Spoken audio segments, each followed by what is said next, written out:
Part 2 নিয়ে চলে এসেছি। আমি আমাকে এই তেলটা, এটা আমি অর্ডার দিয়েছিলাম, আমার বুনুয়ের ওপর দিয়ে স্টিকারটা উড়িয়ে দিয়েছে, ফুটোই করেনি নতুন, জাস্ট আমার বুনু এরকমই বিশাল বদমাইশ।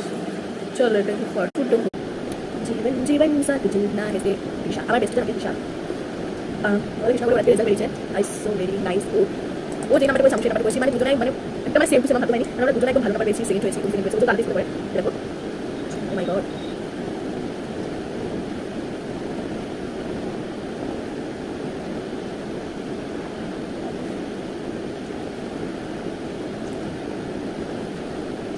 এরকম প্রত্যেকদিন করি না, সপ্তাহে 3 দিন এরকম করলে 4 দিন অন্যবার করি। আজকে এটা হচ্ছে কালকে উনি করবো, সেটা তোমাদের সাথে শেয়ার করবো। আর আমি কালকে জিনিসটাকে সেটা তোমাদের সাথে শেয়ার করবো, সেটা কিন্তু আজকে না কালকে মাত্র রাখবো, সেটা কিন্তু চুলেই রাখবো।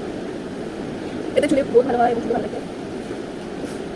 দেখতে পাচ্ছ কত সুন্দর সিল্ক হয়ে গেছে। সেম টু সেম আবার জল দিবা। আমি তো এই বছর ব্যবহার করে যাচ্ছি, তাই 5 বছর হতে চলছে। সেম টু সেম আর এডিটও করে দেবে, ব্যাস কমপ্লিট।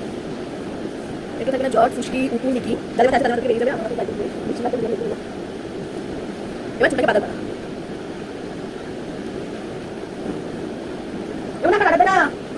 আমি এটা জলে দিয়ে হালকা আপসে করে দাও, ওকে করে নিচ্ছি। এমন না যাতে তোমার মাথায় ফুসকি থাকে, সেই ফুসকিগুলো এসে মানে যেগুলো মাথায় এটা জল খেতে ছোট মানে জল করতে পারে না, তো তাই দিতে পারে এই জলটা এখানে 8 ঘন্টা স্টে করবে, সেই জলটার গন্ধ পেয়ে ওরা জল খেতে খুব ভালোবাসে, কিন্তু একবার পড়ে গেলে ওরা বাঁচে না, ফুসকিগুলো মানে আর থাকে না মাথায়, তো তার জন্য এটাকে ব্যবহার করা। এই টিপটা আমি এটা আমার বাদ দিয়েছে। আর চুলটা এত কাটবো ভাবছি, তোমরা কি বলো? বাট এরকম সিল্কি সিল্কি চুল কে না সেটা চাই বলো, এমন দে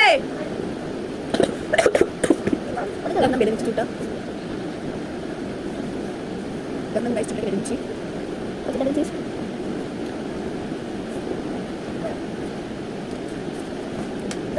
হ্যাঁ, এবার সামনে চুল রাখো, মানে জল দিলাম, সামনে চুল আমি কিছু দিনই তেল এবার জাস্ট এবার এই যে এইগুলো চুল যেগুলো ঠিক আছে সেগুলো ঠিক করে দিচ্ছি। তো গাইস আমার চুল কাটা হয়ে গেছে, তো আমার মানে হেয়ার কাটটা মানে কেমন লাগে কমেন্ট করে, বাই বাই। আমার চুলের ফাইনাল রেজাল্ট এটা দিয়া আমি তো